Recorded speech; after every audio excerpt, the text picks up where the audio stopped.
तो यहाँ पर ना एक क्वेश्चन है इक्विवेलेंस क्लास को लेकर।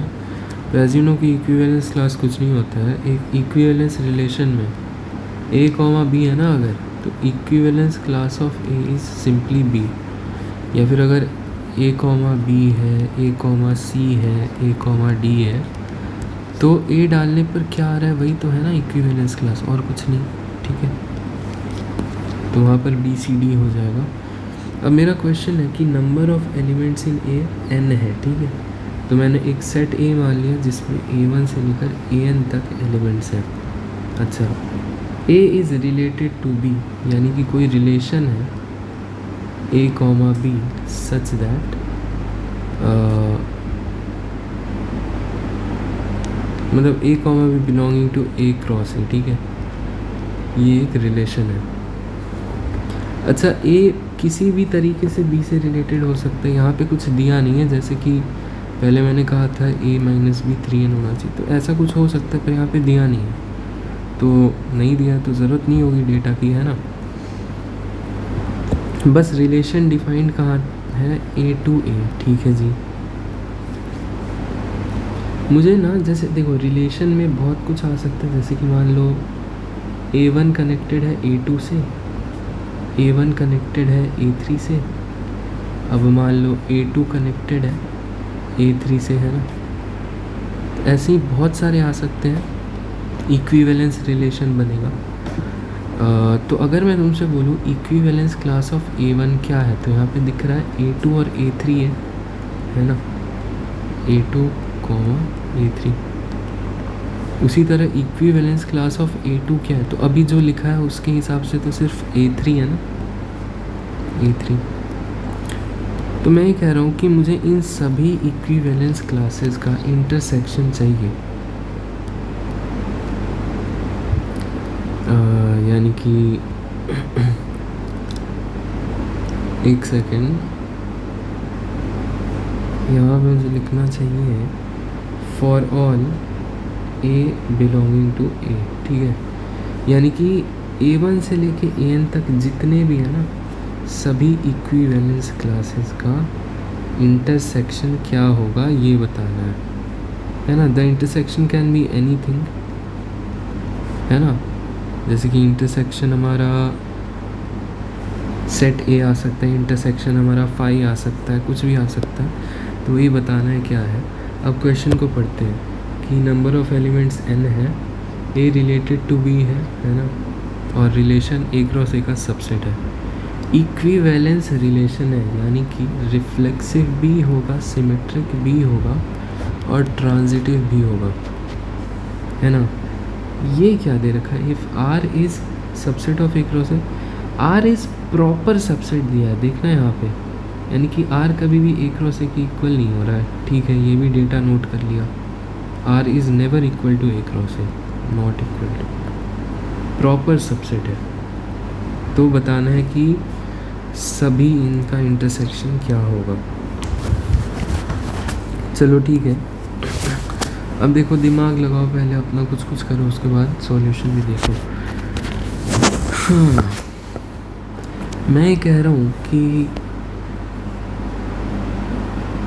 मान लेते हैं इन सब का इंटरसेक्शन कोई एलिमेंट है AR। ठीक है, मतलब इन्हीं में से कोई rth टर्म को उठाया मैंने, AR। ओके, मान लो A10 है इनका इंटरसेक्शन, या चलो A4। ठीक है, दिस मीन्स कि A3 A4 A5 A6 AN। ठीक है, ये हो गया सेट है। मतलब इसका मतलब क्या हुआ कि अगर इन सब का इंटरसेक्शन A4 है, यानी कि A1 is related to A4। अच्छा, मैं ये कह रहा हूँ ना कि A4 के अलावा और कुछ भी हो सकता है, पर A4 तो है ही है, इतना तो पक्का है, कोई एक एलिमेंट तो आना चाहिए ना। कुछ मान रहे हो तो एक एलिमेंट तो मानना ही पड़ेगा इंटरसेक्शन में, है ना। इसका मतलब कि A1 का इंटरसेक्शन A4 से हो रहा है। अच्छा, A2 का भी सॉरी इंटरसेक्शन नहीं, A1 is related to A4, A2 is related to A4, A3 is related to A4, A5 is हर एक एलिमेंट A4 से रिलेटेड है, तभी तो इन सब के इक्विवेलेंस क्लास का रिलेशन क्या आ रहा है, इंटरसेक्शन A4 मिनिमम, ये तो आ ही रहा है, ये मैंने माना है, ठीक है, कि भाई एटलीस्ट एक चीज़ तो आनी चाहिए ना इंटरसेक्शन में। अगर फाई नहीं है तो, अब फाई नहीं है ये मैंने कुछ कहा नहीं अभी, बस चेक कर रहा हूँ कि इंटरसेक्शन में कोई एलिमेंट आ भी रहा है या नहीं। तो अभी तो मान लिया कि A4 है। व्हाट डज दिस मीन कि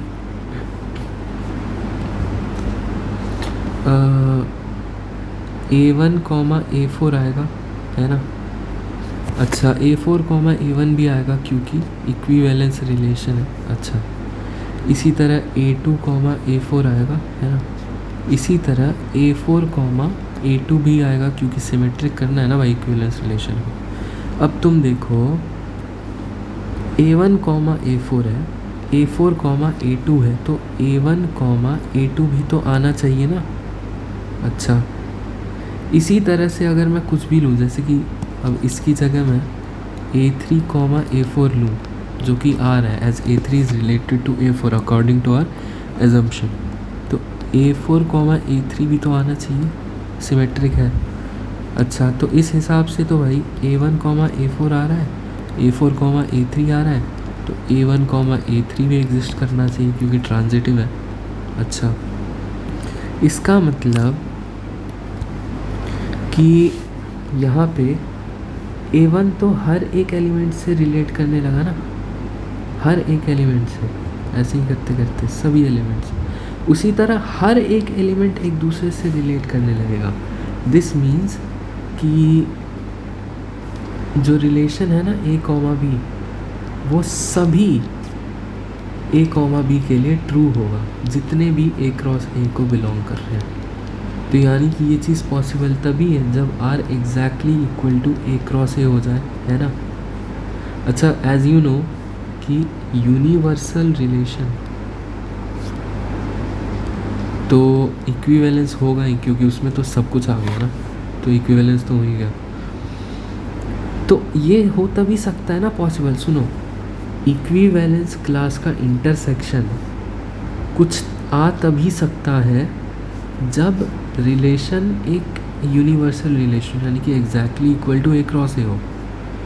अगर नहीं है A क्रॉस A के बराबर, तब फाई आएगा इंटरसेक्शन। तो ये हमारा क्वेश्चन हो गया समाप्त। अच्छा, एक और चीज़, अभी ये क्वेश्चन मत पढ़ो, ठीक है, अभी सिर्फ इस पर गौर करो। अगर मैं यहाँ पर A related to B such that की जगह for all A, B belonging to A cross A लिखो ना, तो इसका मतलब ऑटोमेटिकली हो जाता है R is equal to A cross A। ठीक है, कैसे भाई? देखो पढ़ने का तरीका, A रिलेटेड टू B है, यानी कि जो A, B होगा वो R रिलेशन में आ रहा होगा, है ना। अच्छा, अब देखो A क्रॉस A हम करते हैं तो उसमें A, B टाइप के बहुत सारे ऑर्डर्ड पेयर्स आते हैं, है ना।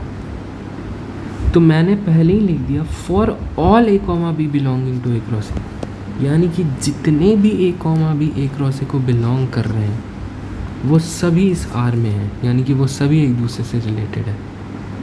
तो ये तो ऑलरेडी हमने कह दी, ये बस एक तरीका था समझाने का कि भाई नोटेशन क्या होती है और कुछ नहीं।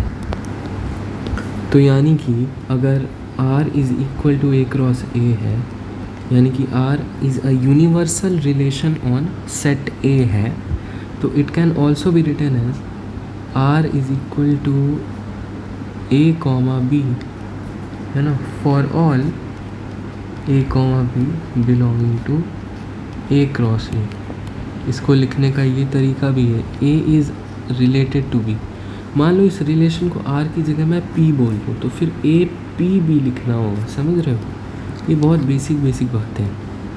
तो A, R, B है ना, for all A, B belonging to A cross A। As you can see ये सारी चीज़ें एक ही चीज़ को रिप्रेजेंट कर रही हैं, that is R is a universal relation on A। आओ ये क्वेश्चन समझते हैं, ये क्या लिखा है, ठीक है। तो देखो, हाँ अब ठीक है, यहाँ पर R equal to A cross A भी हो सकता है, ठीक है, प्रॉपर सबसेट गई कहानी, तो ठीक है भाई। अभी वही चीज़ है रिलेटिव, चलो find union of all A for all A belonging to A, यानी कि अब देखो जो मैं रिलेशन R लिखूँगा, ध्यान से देखना, अगर मैं स्मॉलेस्ट पॉसिबल रिलेशन लिखूँ उसमें चेक करो कि भाई यूनियन क्या हो रहा है। मेरा मतलब कि जैसे सबसे छोटा इक्विवेलेंस रिलेशन क्या आएगा, ये है ना, सिर्फ रिफ्लेक्सिव हो। अच्छा रिफ्लेक्सिव है तो सिमेट्रिक तो होगा ही और ट्रांजिटिव भी होगा ही, क्योंकि A, A टाइप्स है ना, तो इन्हें तो चेक करने की ज़रूरत ही नहीं है। सिर्फ रिफ्लेक्सिव है तो अपने आप सिमेट्रिक और ट्रांजिटिव हो गया, तो इक्विवेलेंस हो गया। अच्छा हमने ना ऐसा क्यों कहा कि स्मॉलेस्ट पॉसिबल रिलेशन में डोमेन में सब कुछ आएगा ही आएगा, तो इसका रीज़न सिर्फ और सिर्फ एक ही है, क्योंकि क्वेश्चन में ही दे रखा है union of all A for all A belonging to A, यानी कि सेट ए में मान लो A1, A2, करके AN तक है सारे elements, N number of elements. तो क्वेश्चन में ही दे रखा ना for all A belonging to A के लिए हम इसका यूनियन चाहिए, तो सभी एलिमेंट्स तो लेने ही पड़ेंगे रिलेशन में, तभी तो वो इक्विवेलेंस रिलेशन में सारे एलिमेंट्स का इक्विवेलेंस क्लास निकाल पाओगे ना। अच्छा वो छोड़ो, यहाँ पे मैंने स्मॉलेस्ट पॉसिबल सच रिलेशन इक्विवेलेंस रिलेशन बनाया, तो मैंने कहा कि भाई अगर मैं यहाँ पे इक्विवेलेंस क्लास ऑफ A1 देखूँ तो it comes out to be A1, equivalence class of A2 देखूँ it comes out to be A2, है ना। ऐसे ही करके इक्विवेलेंस क्लास ऑफ AN देखूँ तो it comes out to be AN, है ना, क्योंकि AN is related to AN only, और किसी से तो रिलेटेड है नहीं इसमें। अब मैं बोल रहा हूँ कि भाई अगर मैं इन सब का यूनियन करूँ तो मेरे को A1, A2, A3 करके AN सारे एलिमेंट्स मिल गए। अगर मैं सभी इक्विवेलेंस क्लास का इसका यूनियन कर दूँ तो ये मेरे को सेट A वापस मिल गया ना। यानी कि स्मॉलेस्ट पॉसिबल रिलेशन में भी अगर हम सभी डोमेन का इक्विवेलेंस क्लास का यूनियन कर दें तो सेट A मिल जा रहा है। अगर मैं इस रिलेशन से कोई बड़ा रिलेशन रखूं, जैसे कि मैं R बराबर ये वाला तो रखूं, इसके साथ मान लो A1, A2 भी रख दूं, है ना, A2, A1 भी रख दूं, तो क्या इससे कोई फ़र्क पड़ेगा? स्मॉलेस्ट पॉसिबल रिलेशन में ही यूनियन किया तो A मिल गया ना। तो बाकी जो बढ़ाएंगे रिलेशन उसमें तो कोई दिक्कत ही नहीं है, उसमें भी A मिल जाएगा। तो यानी कि यूनियन ऑफ ऑल A, इसका आंसर क्या हो गया? Set A itself, this is the answer. और चाहे कितना ही बड़ा एस सच रिलेशन हो, आंसर यही आएगा। क्यों? क्योंकि भाई तुम सेट A से बाहर A क्रॉस A से बाहर तो रख नहीं रहे ना ऑर्डर्ड पेयर। अच्छा ठीक है, तो ये दोनों चीज़ें नोट कर लो। तो अब इसमें नोट क्या करना है तो मैं ये बताता हूँ, ठीक है। नोट ये करना है 2 पॉइंट कि फर्स्ट पॉइंट तो था कि intersection of all equivalence class for all A belonging to A is